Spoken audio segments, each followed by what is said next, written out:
బంధం.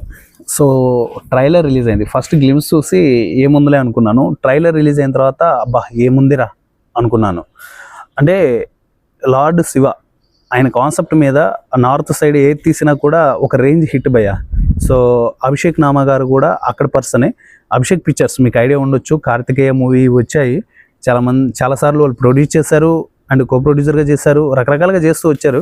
సో ఫైనల్గా ఆయనే రంగంలోకి దిగి అండ్ అభిషేక్ నామా గారే స్క్రీన్ ప్లే స్టోరీ డైరెక్షన్ చేశారు. దానికి చాలా బాగుంది. ట్రైలర్ అయితే మాత్రం వేరే లెవెల్ ఉంది. పూర్తి డీటెయిలింగ్ మాట్లాడాను అండ్ నాగబంధం ట్రైలర్ గురించి. నాగబంధం ట్రైలర్కి అంటే ఆ ప్రొడక్షన్ హౌస్కి, అభిషేక్ నామా గారి ప్రొడక్షన్ హౌస్కి నాకు బంధం ఉంది. దాని గురించి కూడా నేను ఫుల్ లెంత్ వీడియోలో ఎక్స్ప్లెయిన్ చేశాను. అది కావాలి అనుకుంటే యూట్యూబ్ ఛానల్కి వెళ్ళండి, జిగేల్ రాజా అని సెర్చ్ చేయండి, మన ఛానల్ వస్తుంది. అందులో నాగబంధం ట్రైలర్ గురించిన అప్డేట్ వీడియోలో క్లారిటీగా మాట్లాడాను.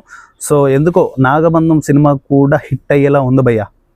చాలా బాగుంది. ఆ డార్క్ టింట్ కానీ, ఆ విజువల్స్ కానీ, మ్యూజిక్ కానీ, ఆ విఎఫ్ఎక్స్ కానీ చాలా న్యాచురల్గా ఉన్నాయి. చాలా బాగుంది.